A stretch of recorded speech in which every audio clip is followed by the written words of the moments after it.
Good morning, everyone. My name is Mary Asbill. It is my delight to welcome you all to this workshop on sustaining volunteers in the face of compassion fatigue and burnout. This event is sponsored by the Diocesan Refugee Network, which is a collaborative effort of Elin Goulden, who's the social justice and advocacy consultant for the diocese. I think you all know Elin very well. Alex Helfield, who's our representative from Aura, who's also on the line today, and Deborah Solomon and myself, both of us members of the St. James Cathedral Refugee Committee. The network meets once a month and invites everyone to join our monthly event for a lively discussion on matters that affect the Ministry of Refugee Sponsorship. The subject matter of this event today was, in fact, a result of concerns stemming from a network meeting. Compassion fatigue is a common thread in volunteer work in and out of church land. It can be challenging to continue the immeasurable work at hand when the support system is burnt out. And today we recognize this within the Ministry of Refugee Sponsorship. But we also know that the great joy of sponsoring new arrivals into Canada is immeasurable, and that their work is much harder than ours. So how do we keep moving when we face the potential of burnout ourselves or within our committees? Today, we will gain some perspective and hopefully, after 2 hours, walk away with some new hope, some tools, and some inspiration.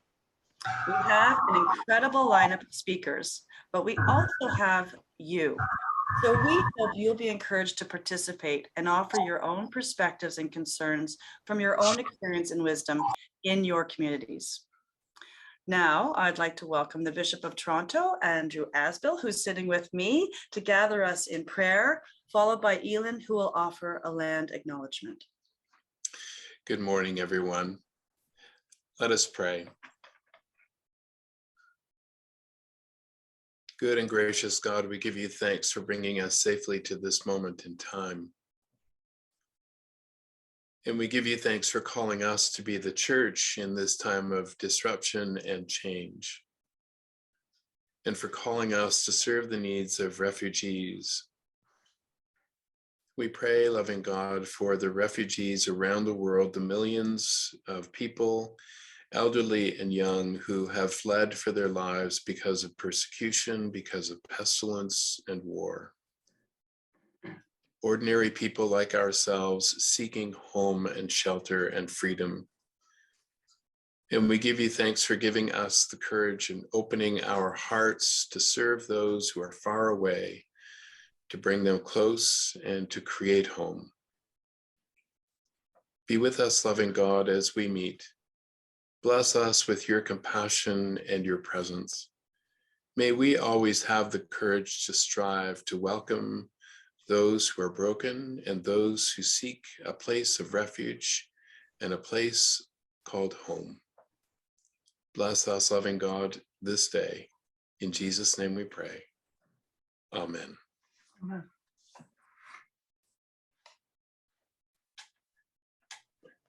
We gather today from across our diocese on lands which have been home to First Peoples from time immemorial, the traditional territories of the Wendat, the Haudenosaunee Confederacy, and the Anishinaabe people.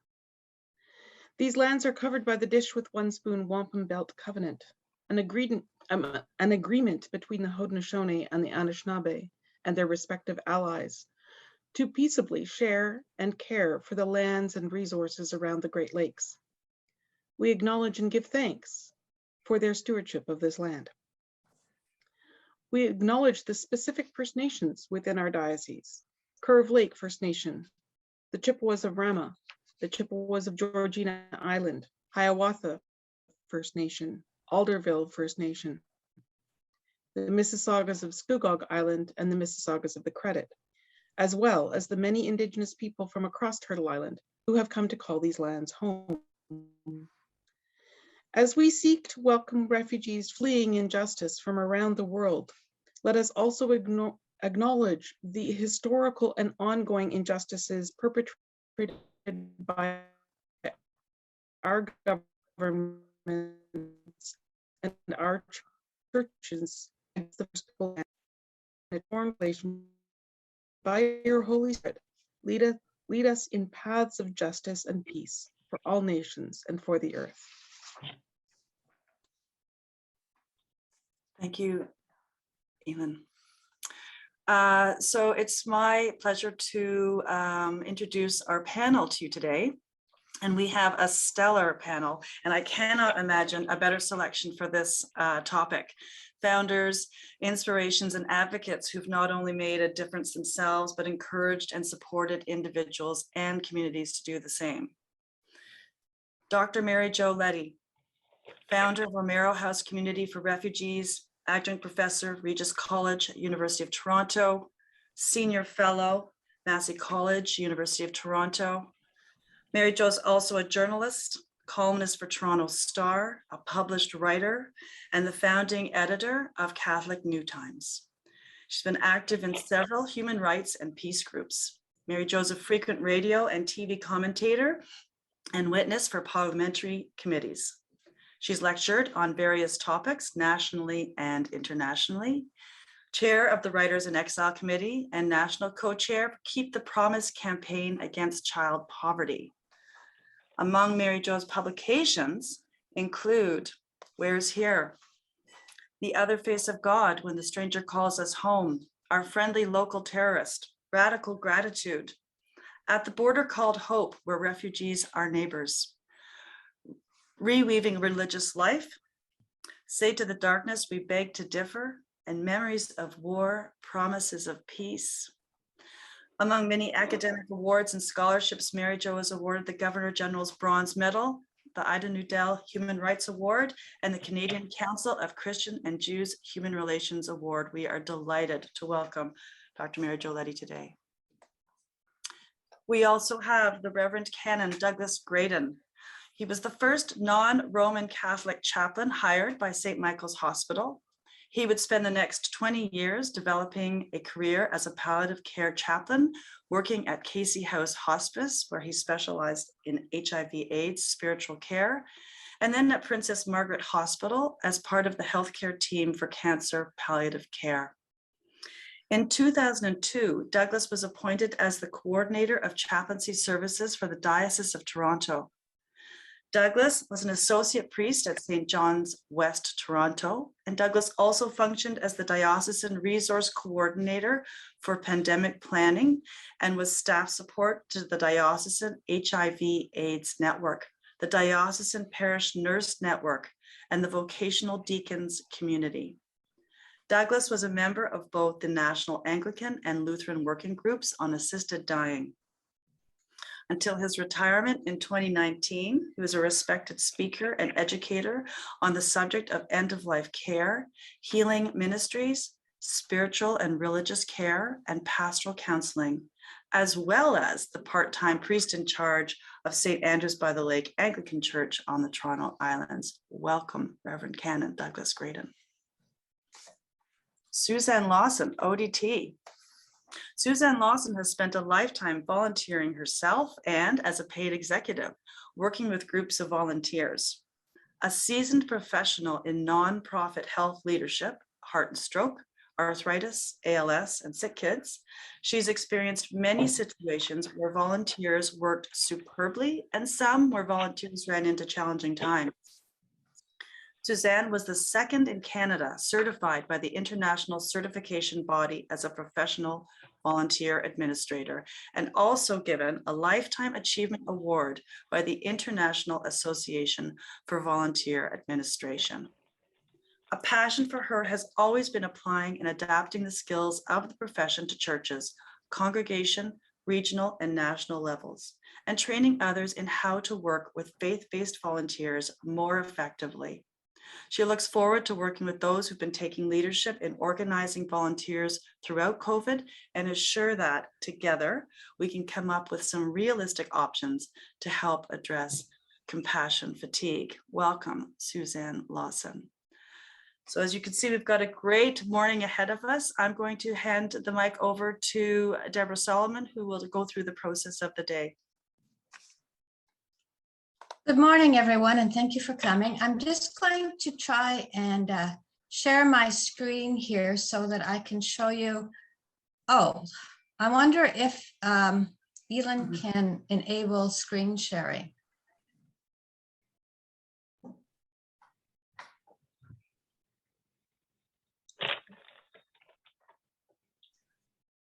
You should be able to do it now.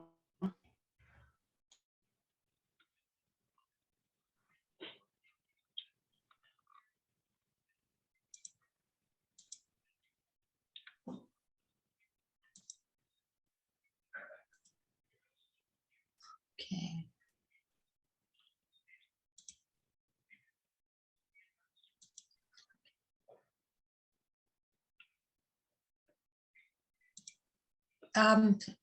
Can everybody see that? Can anybody see it?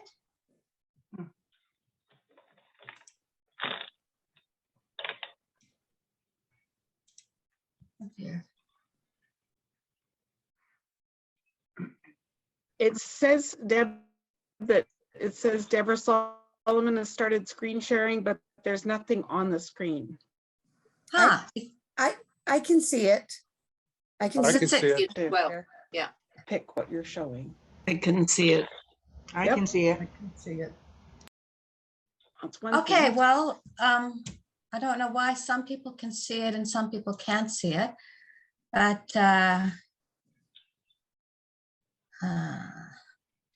just go. I don't have, it's not centered on the screen. Well, I just thought if I put it up, it might be easier for people to follow and understand what's going to happen today. So we've had the welcome, the opening prayer, the land acknowledgement, and introduce the speaker. So I'm just going to explain how the day is going to roll out, or the morning. So we have one question, the same question that we're going to ask to each of the three panelists, and give them each a chance to respond, and that will be 10 minutes each. And after that, we'll have about 15 minutes. I'm sure there will be a lot of questions. We're going to try and limit it to 15 minutes for a Q&A about the responses to the questions. And then Elin will set up the breakout groups. And in the breakout groups, we will have a different question for each breakout group. And you will be able to pick which breakout group you want to be in. So one of each of our three speakers will be in each of the breakout groups. And then one of us will be in the group as well to moderate it. So we'll have a short refreshment break. And then we will reconvene with Elin's help, all back into one group. And we will discuss what each of us found, what we all found in each of our groups, and so just to bring it back together for a discussion. And then and at noon we'll wrap up, and Mary will thank our speakers, and we will all get on with our Saturday.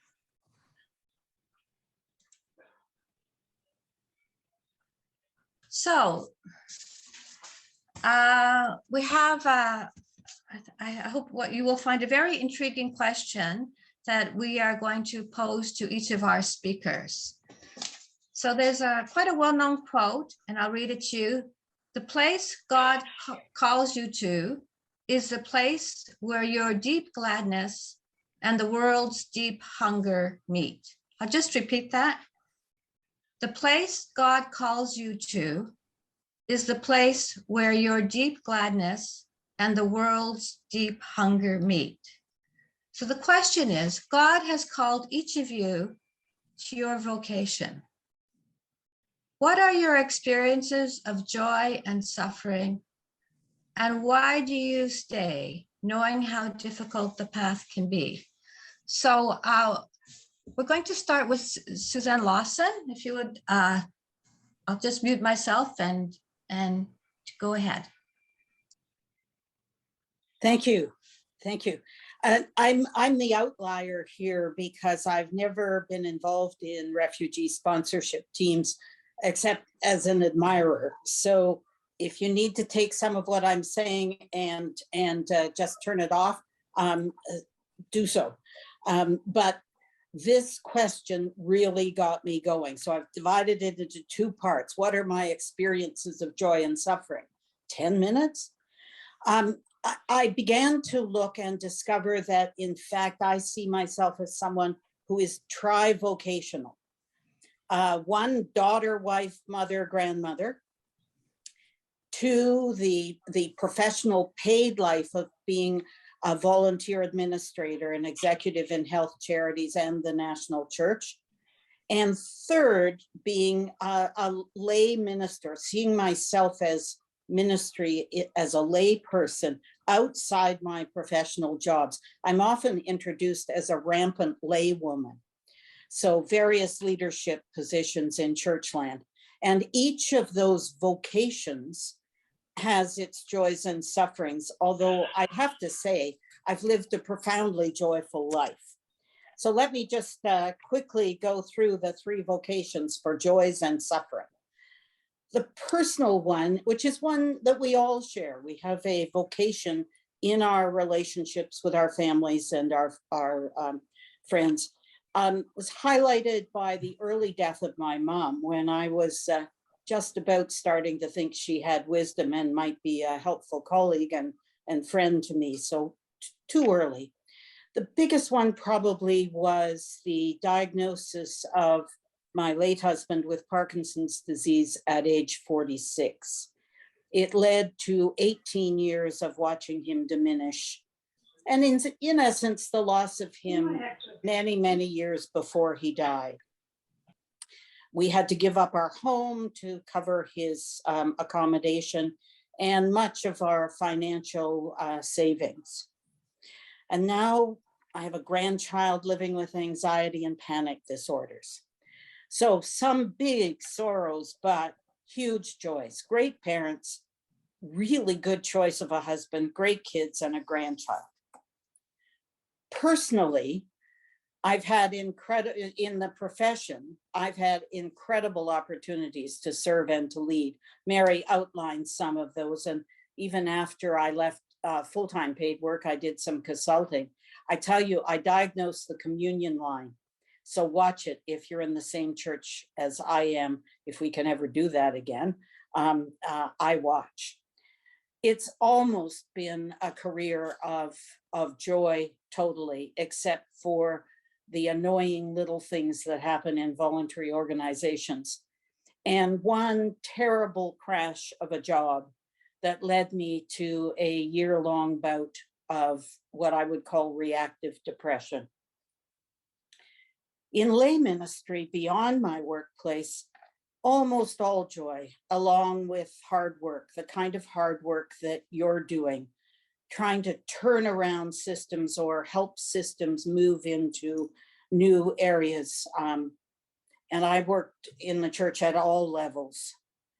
There were sorrows and disappointments, usually when a project I'd worked really hard on just got dropped, or a report got dropped, because there was another new program coming along that could solve everything.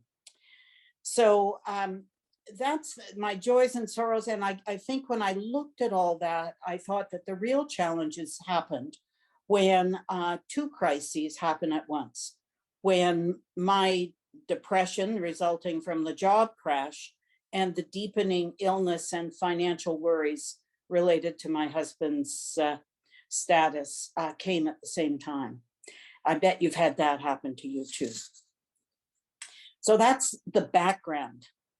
But the tough one, the really tough part of this question was, why do I stay in my vocation, and in my case, in the vocations, the three vocations, knowing how difficult the path may be? I think I've begun my autobiography by what I was forced to think about. So I analyzed my journey along, and some of it may be helpful. I would have to say, first and foremost, all my life, I've had a profound sense of call. God called me, God calls me to all these vocations, and never leaves me alone to sink into them or to walk away from them. I remember as a child of probably 7, being terribly upset with my brother and my parents, and saying to God, why did you put me in this particular family at this particular time? So it's always searching for God's call. And I've always felt that. It's interesting, even when my faith has been a little shaky, I never lost the call sense. Another reason that I hang in is because all these vocations started to intertwine and they led me to a really interesting life. For instance, really early on, so I'm 26 or 27, I'm a stay-at-home mom, haha. That must have been for the one day that it happened. But I wrote an article about my mom's cancer diagnosis that led someone in the town asking me to be a volunteer with the local cancer society, which led to 10 years of volunteering work there at a time when they were investing in the development of volunteer leaders, which led to my change of career towards management in voluntary health organizations. My son said, when I told him I was going to tell that, said, you just turned the family tendency to hypochondria into something quite helpful. Another example of how that intertwining happened, my lay ministry vocation, which was always alongside my work and my family vocations, led to the best job I ever had as executive director of program for the Anglican Church. So what kept me? Things kept happening. They kept intertwining. Because I get deeply engaged in the various aspects of my vocations or sorrows or sufferings in any of them, they eventually line up some opportunities to grow and some new doors opening. For instance, my many years was 18 years of grief watching art go downhill, led to my developing with colleagues in my retirement, so-called retirement, a series of living through loss workshops. And now with delight, I'm chairing a board of a relatively new web-based organization called Grief Stories. So it starts with I need help, I get help, people ask me to help. I notice now when people need help and what help may be useful. And I get help by being involved in new adventures in my ripe old age. So it's that circular development of opportunities, another kind of intertwining. Maybe the most significant one that I would encourage you to work on if you haven't already. It's because of the deep friendships I have that I've been able to stay in all those vocations. I was deep friends with my husband. When Art was diagnosed, my kids became my friends as well as my kids. They supported me and him throughout everything. But friendships with colleagues, support groups, for instance, 3 times in my life, I have established my own support groups, not just to support me, but all the people in the group. There's one here in Coburg that's now reaching its 18th year. That deep friendship working is a result of building intimacy with friends into my life. They're not just friends the way Facebook describes them. They're soulmates because I deliberately set aside regular time for them. I share a lot with them, perhaps too much sometimes. They reciprocate, and they're always there for me. I invest in them, they invest in me. You see how that helps. And I get through, I can tell them all those sorrows, and they've helped in every time. And then one really practical answer that came out when I was thinking about this, I balance vocations with vacation. A friend of mine who's watched me during a vacation says, you shut it all down. I know it's harder to do with phones and iPads now, but for me, a vacation is total rest. Don't answer anything, pile of books, good discussions, and quiet. So overall, I've worked to find richness even in difficult times and through challenges. And that makes hanging in decidedly worth it. And God keeps calling. So as long as I listen, I think I have a future filled with hope and new projects, like this panel that forced me to look at things with new eyes. Thank you. Over to the next one. Thank you. Thank you very much, Susan, for sharing all those interesting aspects of your life. And I think that you provided us with a lot of helpful ideas. Next, we'll move on to Canon Graydon. Please go ahead. Please unmute yourself and go ahead.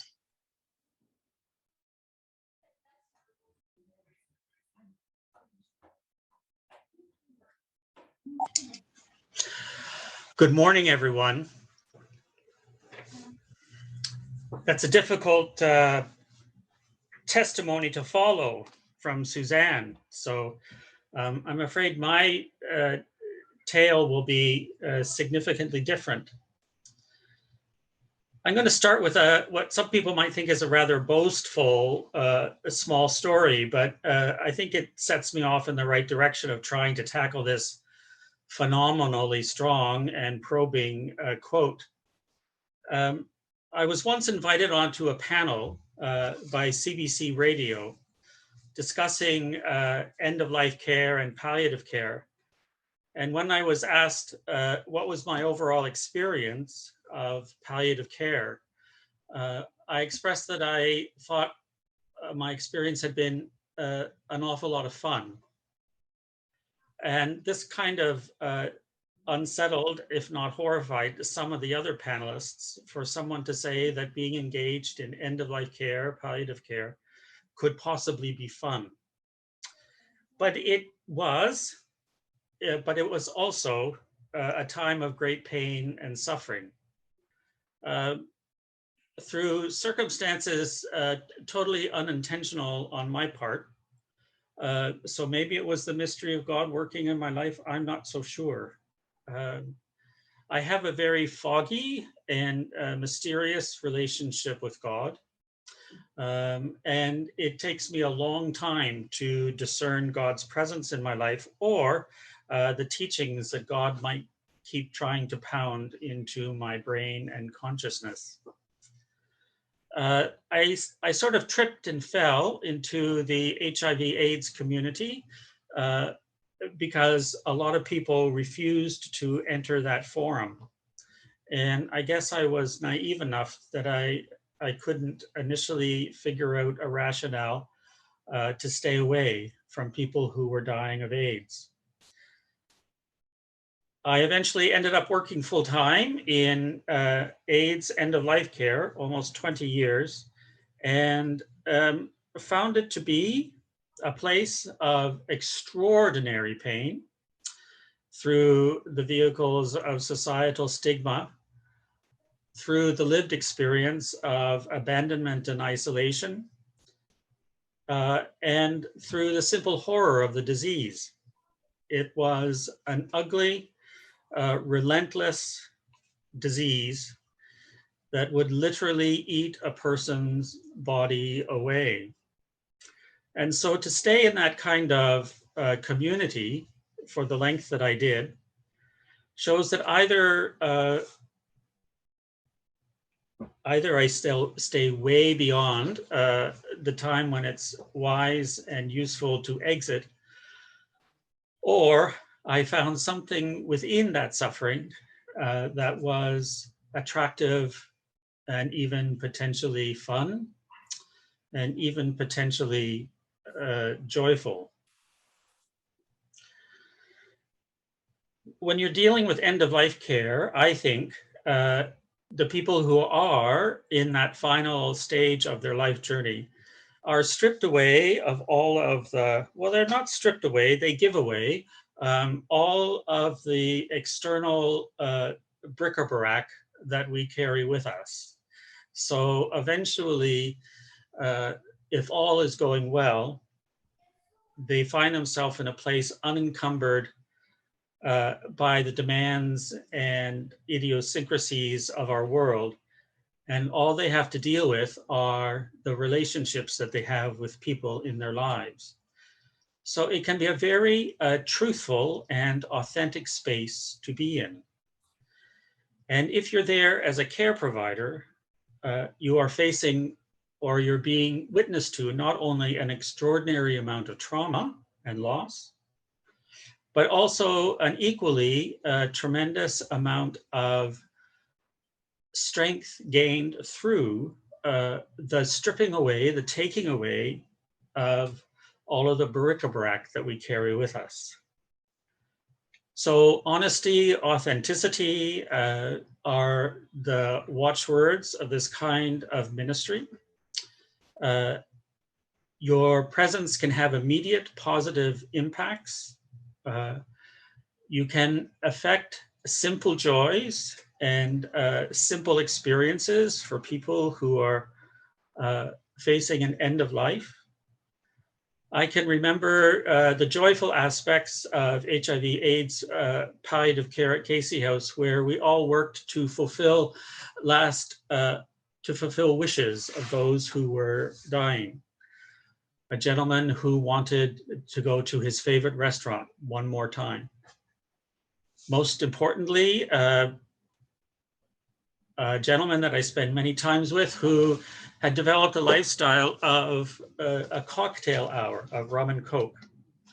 And after considerable debate about the negative impacts that would have on him in the medical team, we agreed that he should be entitled to have his afternoon cocktails.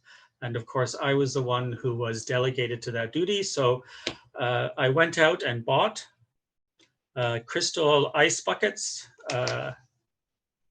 tall boy glasses, I don't know, tongs, tray, and every day at 4 o'clock, I was required to appear at this man's bedside, and we would have rum and coke together.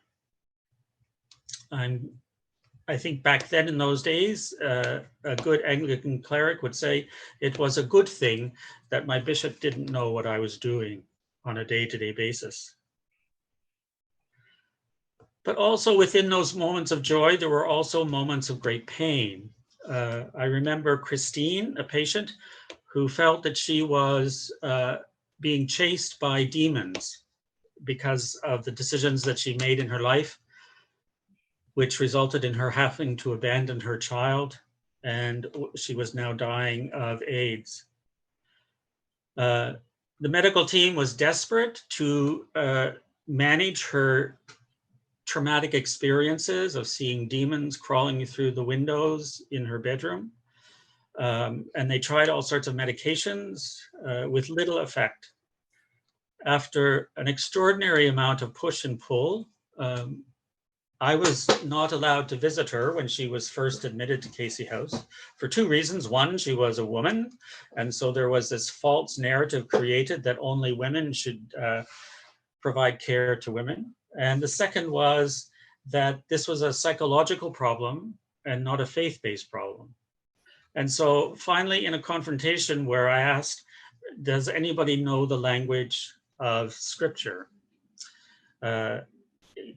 Which I didn't know very well, but knew well enough to say I could carry on a conversation with her based on the imagery and demons that she was experiencing, of which most of them were faith-based and reflected in especially the Old Testament scriptures of the Bible. So I was allowed into her room, and through a series of conversations, I ended up placing a vigil candle in her room and asked her that whenever she felt the demons of the Old Testament were chasing her, for her to look upon the candle that was lit 24/7 in the room and would see the light of Christ, which is what a candle represents, amongst many other things. Probably within about 3 weeks, she was off of all of her psych meds, and she was calm and present and available to her child. And actually the nurses would panic when the vigil candle was coming to the bottom of the jar, to make sure that the candle was replaced. There was joy in that experience, but there was also an extraordinary amount of suffering. Another observation that I need to make is that at the time when we're talking about compassion fatigue, most of my career was spent in a work environment, both church and healthcare, where phraseology and concepts like compassion fatigue were virtually unknown. In healthcare, there was always the old adage that if you couldn't stand the heat, then get out of the kitchen. The expectation was that you would remain detached from your patients or clients, and that self-care was your business and your business alone. Institutional offerings of self-care or resources for self-care were very few and far between. And that existed within the church as well. Quite often I would just experience an empty space when I expressed some of the pain and trauma that I was experiencing. It is probably safe to say a part of compassion fatigue is a form of re-traumatization. And I'm sure that that would be similar in refugee care, where when you come up and journey with people who have been traumatized for whatever reason, whether it's illness or societal circumstance or oppression or alienation, there's a chance that the care provider will become traumatized themselves. And their past experiences of trauma could be reawakened and, if not dealt with, could become a source of energy, psychic, spiritual, emotional, which could lead to fatigue and, at the extreme, burnout, and at the most extreme, a type of post-traumatic stress disorder.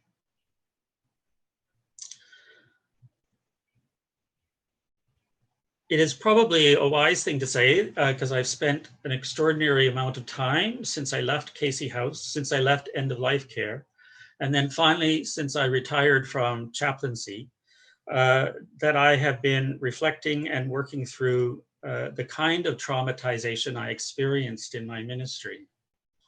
And it's been a deep and revealing process, which has led me to many observations about my ministry. Why did I stay?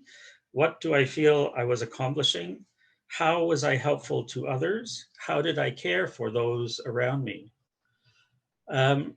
Towards the end of my chaplaincy ministry, I was very active in creating self-care programs for volunteers, trying to encourage the same amongst those communities that I had relationships with in the church, parish nurses, lay pastoral visitors.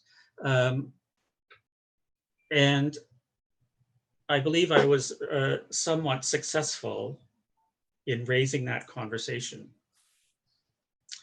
But still, I feel, after all these years, I'm living with the reverberation, the ripple effect of the trauma of those years of my ministry.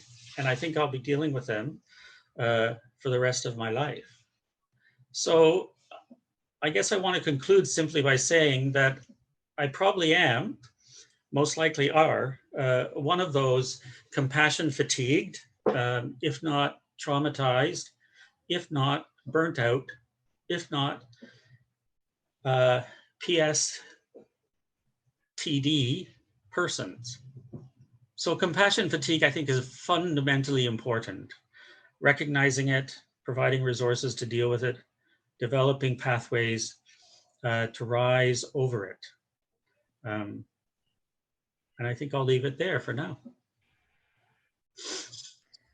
Thank you very much. Thank you for telling us about your very interesting experiences. And you've provided us with a lot of food for thought on this topic.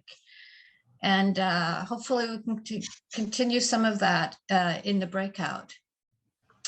Our third speaker this morning is Mary Jo Oletti. And so Mary Jo, if you would like to unmute yourself, and please go ahead. Yes, just let me cover my bird before he squawks away.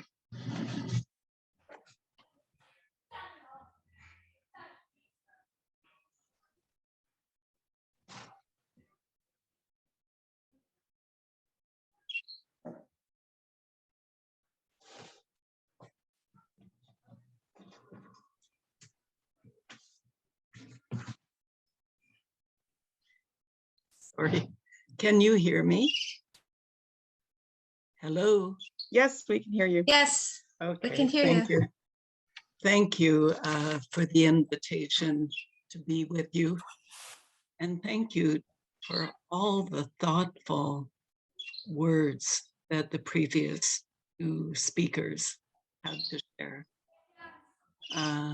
Wonderful wisdom there.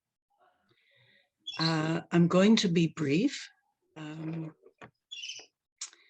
I have spent the last 30 years living with refugees. And I often say it was not a way of life I had planned, nothing I had foreseen, and nothing I was really prepared for. But providentially, a friend of mine, through a set of circumstances, invited me to become a night manager in a house for refugees. And she invited me to do that for a month. And that would enable her to assume another job as a journalist that I had just vacated. So I said, sure, I'd be delighted to do that for a month. And so I went with a little overnight bag to a house that was then being run by the Christian Brothers. And at that particular time, a wonderful group of women with children were living in the same house. And they had arrived at the same time I arrived. And they had nothing. And at night, when the staff left, they would come out of their rooms, go into the common room, and make a pot of tea. And very soon they invited me to share their cup of tea, although we didn't speak each other's language at all. And much to my surprise, I realized I really enjoyed these women. I really liked them. I did not begin to see the suffering of refugees until later. But my first real encounter with people who are called refugees was an encounter that was very joyful and very ordinary, having tea every night and laughing and dancing. And subsequently,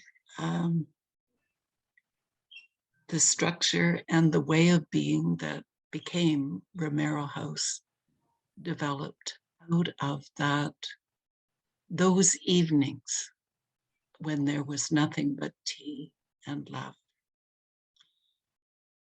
And my encounters with the suffering of refugees has always been with the kind of wisdom and joy of that first encounter. So I would simply say, in your work with refugees,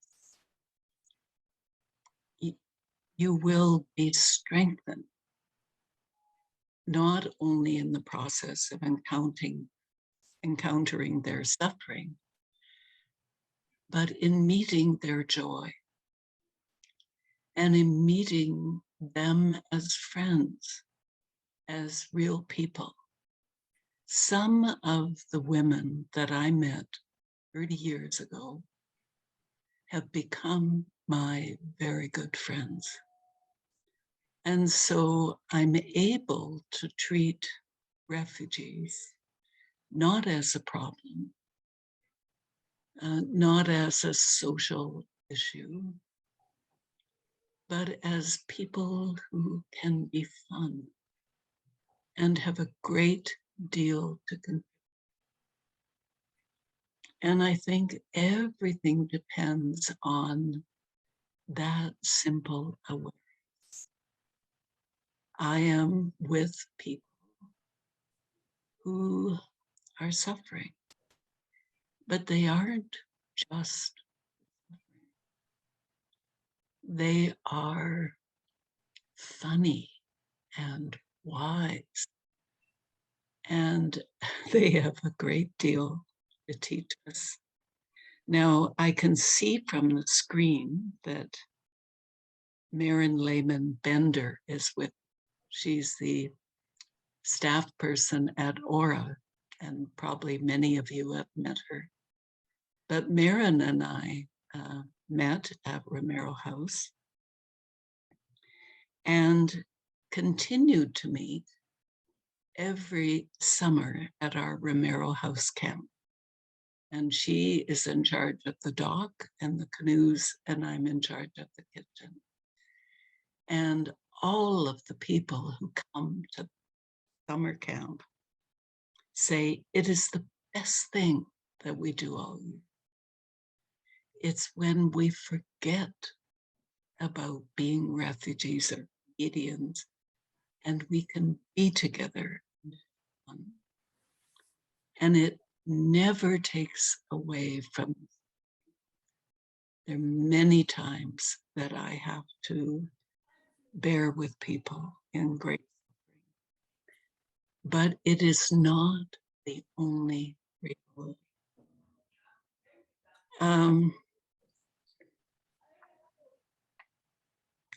I think that I've learned over these 30 years how important it is in faith to know your place in the world. To know that when I encounter refugees, I am not the only one. There are other people who care about refugees. And so one of the most important things we do at Romero House is to connect people with other people who share the same care. Also, maybe refugees are not, but we are together. We're not alone. And I think one of the surest signs of burnout is when,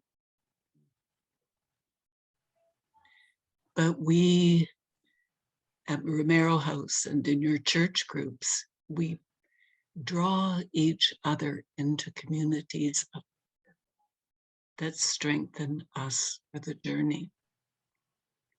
And ultimately, and I can't stress this enough, we are all in the hands of God. We are all refugees, Canadians, newcomers, settlers. We are all ultimately in God's hands. It's the best place to be. And I think that is such an important realization that is given to us by faith and in hope. We are held together in the hands of God. And so that at least helps us when we are involved in difficult situations and you can't work with refugees and not encounter political difficulties, social difficulties. But ultimately, we are held in the hands of God. And I think one of the most important things that the churches have to offer people working with refugees is a sense of how our lives, how refugees are held by others, by the hands of God, even when we cannot hold them. That's such an important realization. A very ordinary thing, and Maren, you'll remember this, is we insist in our workers and volunteers at Romero House that we live a regular life. We have prayer in the morning. We have lunch together. We have supper together. We take time off together. We have a pattern of life. And why that is so is it's very easy when you're working with refugees to be driven by one crisis after the you can wake up in the morning and your day is full of crises. But if you sustain a regular way of life, you won't bump up and down as much. You can eat well, sleep well, take time for that's a regular way of life. And everything gets a little easier when you live that way. Okay, I think I'll turn this back to our moderator. Thank you so much, Mary Jo, for your very personal perspective on this important issue, and also for your very inspiring words. And I'll now turn it back to Elin. We have a couple of minutes for questions, and I'll leave it to her to moderate. Sure. If anybody wants to ask a question, there are more people than I can see on the screen at any one time. So if you just sort of look along the bottom, there is a little happy face with a plus on it that says reactions. And if you click on that, it should allow you to raise your electronic hand like this. Okay, then you will jump to the first screen, and then I will acknowledge you, and then when you're done, you can lower your hand like that. So, or you can just start talking. But if you can raise your hand electronically, it makes it easier for me to see you.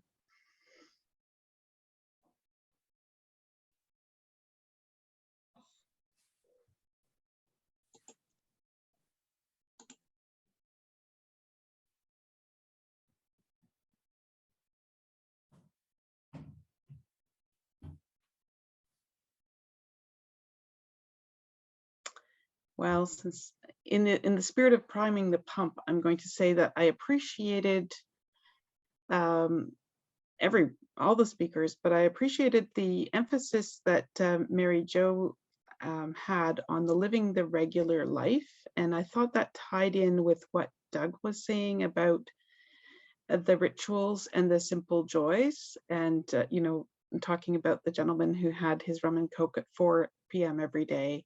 And so that became a regular thing.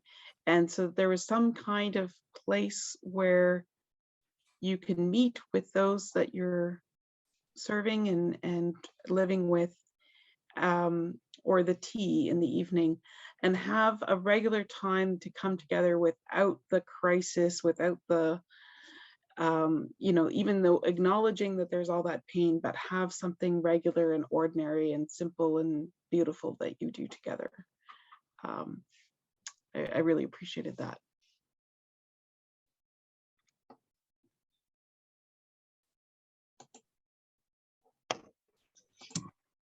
Instead of I quick questions. thought that we could institute rum and coke at Carol House. That's great.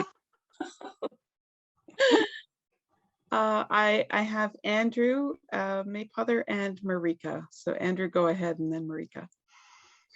I was wondering if we could get more signs and symptoms of burnout and fatigue, you know, with people if they have some idea of what that looks like. I'm sorry, could you repeat that again? Some more signs and symptoms of burnout and fatigue, so that we could recognize it in ourselves and maybe recognize it in others. Anyone can answer it. It's fine to me.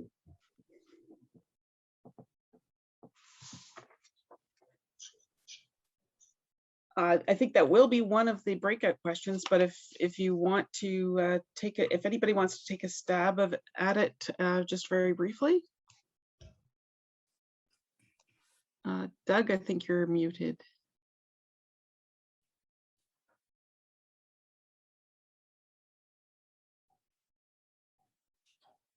There we go.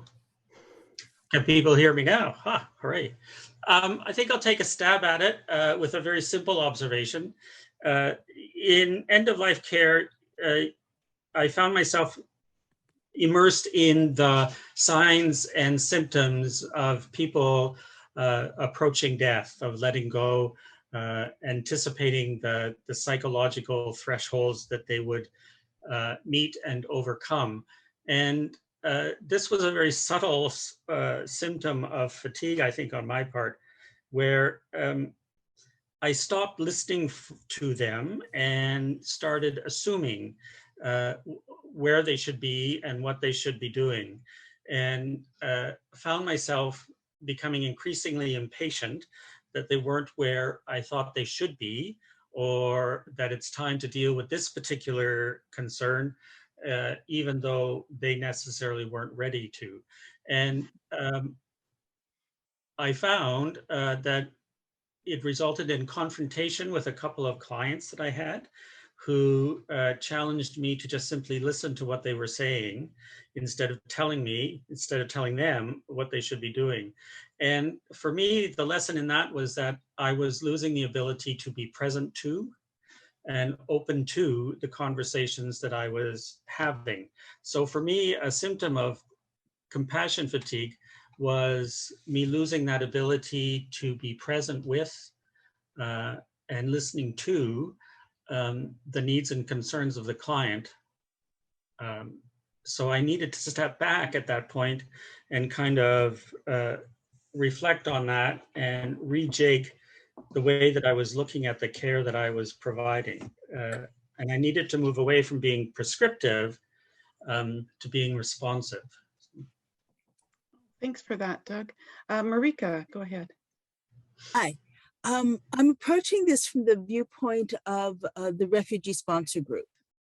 And when it's, and I'm sure this is the same with other groups, but when it starts, there are lots of people willing to volunteer and wanting to help.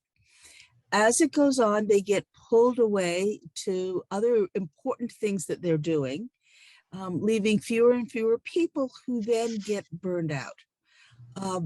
And it gets very hard for them to keep going. I like the ideas that have been brought up about support group and about getting together and just talking about normal things. However, some refugees have very high privacy needs, and they do not want their sponsors to talk about them when they are not there, or even when they are there. So that plus COVID makes the bonding very hard. And the bonding, I think, is something that's important to keep the group going. Are there any suggestions on how to deal with this?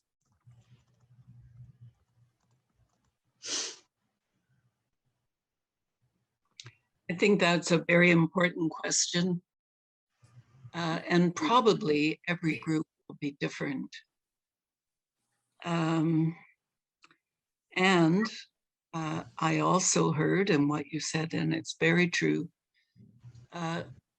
refugees are not all chatty people, or they have very great difficulties because of their past to trust people. And so the simplest thing I could say is it is important to have times like tea, just to be together, not to talk about your problems, not to talk about the problems of the group, but just to be able to be together. And if you are in the position of some office with that group, you could easily begin, I think, to notice people's fatigue, negative energy, all of that, all of those are signs that you either need more people or need new people to begin. And I'm going to butt in with a quick answer too, to kind of to combine the last two questions. I read faces. I learn the people that I'm working with, and I watch their face, and I can gradually over time, if they're staff or part of a group that has been working together, I watch the changes in their face to alert me to something. I may not know what it is, but is it a sign of burnout? I read the face. And in that, and I'm going to link it to what Mary Jo said, in COVID time, Zoom is my friend as a facilitator of reading faces. I can facilitate a group on Zoom now better than I can in a circle, because in a circle, I can't see the person on my right or my immediate left. But on Zoom, I can watch your face. And is it lively or is it drawn? Does the pigment change? I don't want to go on too far, but I just realized that that's what I do. I watch people's faces. I'm going to take one more question from Mary Ann, and then I think we would like to get moved into our breakout rooms, and I think there's going to be some more opportunity for in-depth questions there. Mary Ann, go ahead. It's not so much a question, but just an observation. I agree with Mary Jo. It's about managing expectations of volunteers. Some people are very task-oriented, and with refugee sponsorship, it's at the beginning very task-oriented. And sometimes people lose interest when they've ticked off all the boxes in the task to try and get permanent residency and all of the government documentation. They think their job's done, and they're kind of like, okay, we're done, on to the next. And that's when the real work begins.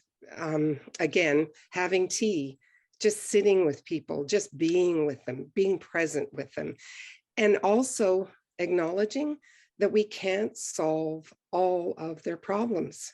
We can't. It's just not humanly possible.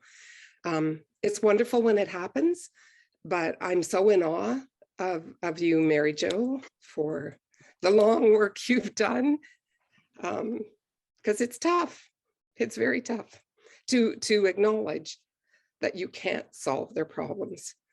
And I think also another thing I'd like to raise is looking at your volunteer group and really deeply looking at why people are volunteering, what is their motivation, and also examining yourself. Why are you involved? Why are you doing this?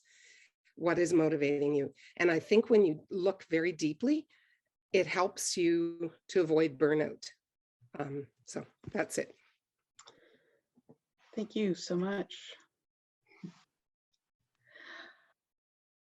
I think now we will move to our breakout rooms, and what we're going to do is we're not assigning breakout rooms, and we're not randomly putting you in breakout rooms. You get to pick your breakout room, except for the speakers.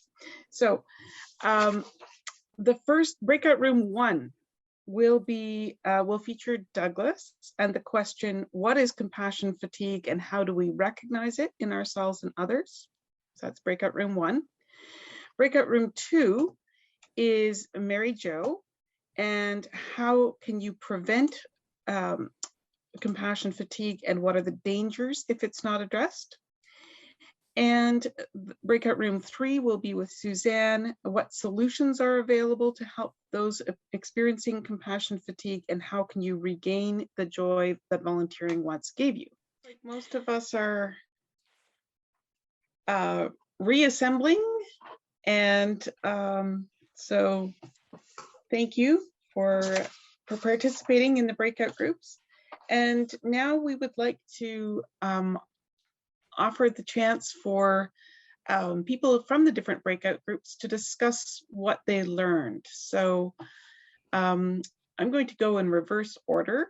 And would somebody from breakout group 3, that was with Suzanne and Mary Asbill, would somebody like to share what they learned from that session?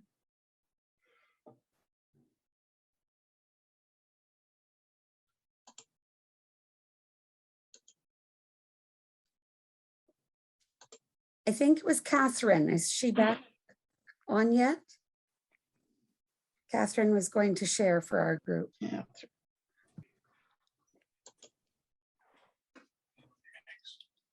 I don't know if she is. Well, is there somebody from group 2 that would like to report back, and then we'll go back, circle back to group 3. Group 2 was with Mary Jo. I can do that. Maybe Deborah, could you repeat the question so that people know that what I'm responding to? Yes, of course. So our question was, how can you prevent compassion fatigue? Thank you. I'm just going to list off what people said briefly in short form, obviously. Sue shared that their group of 14 people, they share tasks and they rotate to help alleviate burnout. And they've been doing it for many, many years. So kudos to them. Marika talked about how it's hard to keep volunteers because they have other demands on their compassion and their time. Mary Jo's response to that was, and this was a recurring theme, have lots of parties.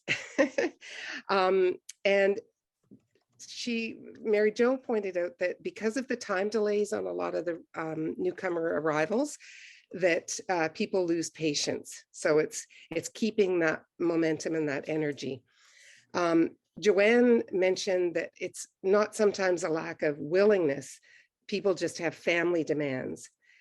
And again, Mary Jo had some real wisdom. Don't make volunteers feel guilty because they can't do something. Ask them very honestly, what can you do? And that's a way to possibly recruit others. So if someone's busy during the summer months, when there might be a heavy workload and no ESL programs, maybe university students would be able to step in for that period, and then the volunteers would come back.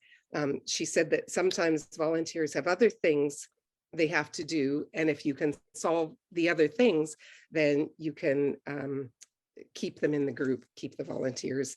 It solves the problem.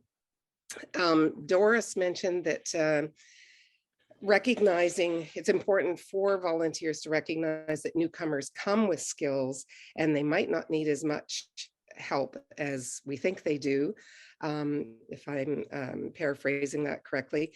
That volunteers need to look for opportunities for refugees to give back. It helps build their confidence. And Mary Jo also conferred that it's important to find ways to receive gifts from newcomers. Sue asks volunteers to be honest, so about what they can do. So maybe they can only do one thing a week, but that would help. And recognizing that volunteers can only give what they can give. Anne talked about managing expectations of both volunteers and newcomers. And Mary Jo talked about the real importance of communications, even in refugee camps, so that people know what to expect before they even arrive. And lastly, Kate talked about using technology to make connections on Zoom, again, even before the newcomers arrive in Canada, how you can build those connections, maybe help with ESL. And again, Kate reinforced the importance of parties. So that was a recurring theme. Thanks, like we have- Marianne. That was a great summary you did. Sounds like we have to have a party. Thank you. And I know that Mary Jo has to leave a little earlier. So Mary Asbo will be thanking all our speakers, but I just wanted to get a little shout out there. So thank you very much for coming today and for sharing your wisdom and your experience.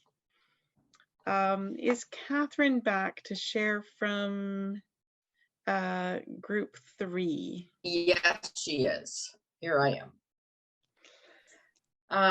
Our group, we had Suzanne Lawson and Mary Aspel was facilitating. And Mary just summarized 3 points. We are not alone. God is with us, and the importance of deep friendships and balance. That all came from Suzanne's talk. One of the questions was, how can we help people recognize their burnout? Because sometimes people who are so burned out are beyond the point of recognizing that. So Suzanne said we have to be blunt. We have to address it head on.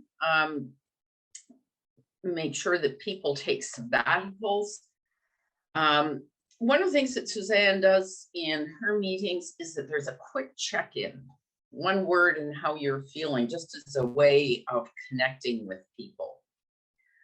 And the importance, again, this seems to be a recurring thing, taking time to simply visit with people, not being task-oriented always, but just visiting, I guess, whether it's with tea or rum and coke. Also, she asked us whether we had position descriptions for each person on the committee, what a person's role is, their responsibility. And adding to that, your job is to build a lasting and ongoing relationship with the refugee. And also make sure you've got a relationship with others on the sponsorship team.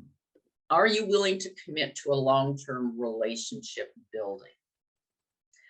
Another question, who do you go to if you have problems with the chair of the committee? Suzanne suggested that we talk to our support group or family, friends, and again, to address it with the person themselves. Possibly talking to you, Eland, regarding governance, or if there's an issue. We said if we're able to get a hold of you. One of the other things Suzanne said is meet regularly with a group of people to share your experiences with, an intentional group of people. Suzanne did that when she was one of the first executives, women executives in the church. So an intentional group of people that you assemble to sit down and talk about issues, and it can be a group entirely outside this. Bring along kids. All of the high school students have to do their 40 hours of volunteer work. So if they're brought into this, they can do their 40 hours. They learn about volunteering. They're being mentored. And in a time of COVID, it gives them purpose and meaning, something important to do in their lives. And I would say too that lots of these families have kids themselves. So for those, the kids to be developing relationships is relationship building for everyone. So I think those were some of the key things that we talked about.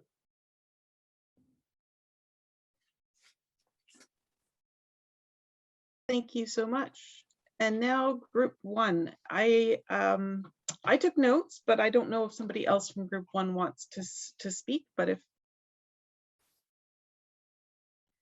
I will defer to somebody else if they wanted to speak, but I can do it.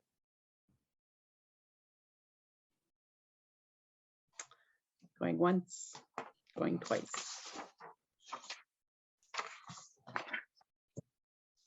Okay, well, we talked about what is compassion fatigue and how do we recognize it in ourselves and others. And Doug started by talking about how compassion is our ability to empathize with others, to build an emotional bridge between ourselves and them, and our willingness to get involved in their lives. Compassion fatigue is when we reach a point of saturation and lose our perspective or our boundaries. We become preoccupied with that person's suffering or perceive them as a problem, and we become convinced that we're the only person who can do this or who is on the hook for doing this. We can't be present to ourselves or to those that we are working with or helping, or others in our family or community. This is often manifested by detachment, maybe being unavailable. And something else that came up was it can result in feelings of anger or frustration or irritation, particularly with people that we are trying to serve, but perhaps with others as well. And in an extreme case, it can cause damage to ourselves and to others. We find ourselves imposing our own needs over the needs of the person that we are serving or working with, and over the needs of the community, such as the refugee group. And so there's a real importance of self-awareness and realizing that we are not in this to draw attention to ourselves. If we are doing our jobs well, people hardly notice that we're there. Pick up on be self-reflective and self-aware of what the negative feelings that are building up, because others will pick up on it too, whether they say so or not. They might confront us, but they might also just withdraw from us. We mentioned also that it's better, in some strategies, it's better to have many people involved than just one, so that it doesn't all hang off of one person.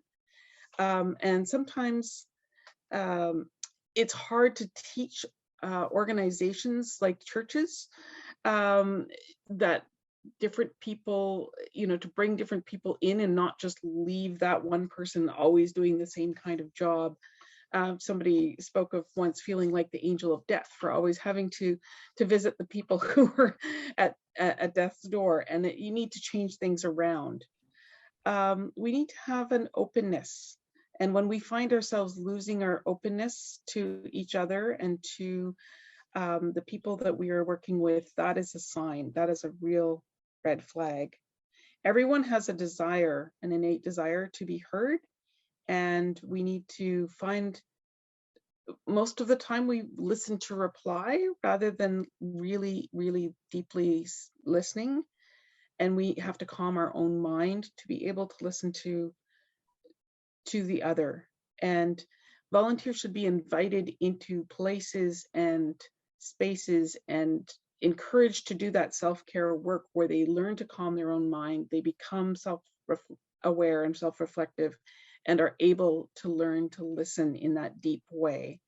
And that will help prevent. But also when you notice that you are listening to reply, you're on the defensive, you're getting irritable, you are assuming and projecting rather than being open and receptive, those are all red flags. So I'm going to turn it back to Mary Asbill at this point. Thank you, Elin. Well, again, it's my pleasure to thank the panel. First of all, Dr. Mary Jo Oletti, Canon Graydon, and Suzanne Lawson for taking on this challenge. And I think you've done it absolutely magnificently, as we all had assumed and imagined. You're absolutely right. These are difficult questions, and really grateful, thoughtful, reflective, personal accounts today, which we can all take home. I really am grateful.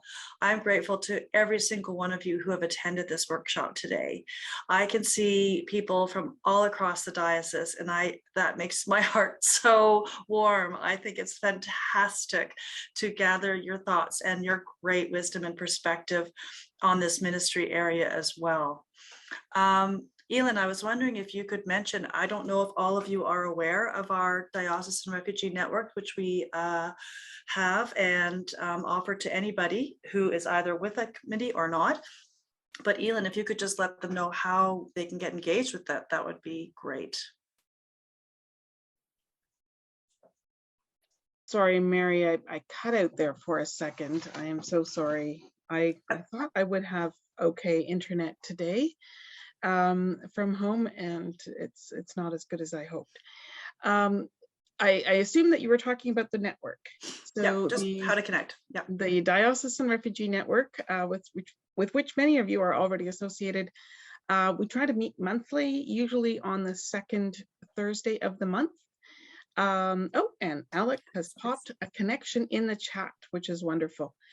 So our next regular meeting will be Thursday, March the 10th at 5 an hour. And we have an opportunity to bring our joys and sorrows and concerns. And sometimes we have a speaker, and sometimes we have a theme, and sometimes it's just a check-in. There is a mailing list. Unfortunately, I am going off, not unfortunately, leave very shortly. So I will be around for another week. If you want to get on the mailing list for that refugee network and are not already, please email me and I will put you on the list. And I have already created a reminder that will go out in early March to remind people who are on that list of the upcoming meeting on the 10th, which Alex will be hosting. But if you don't get yourself on the mailing list before February 18th, then hopefully somebody else that you know is on the list and will share the link with you.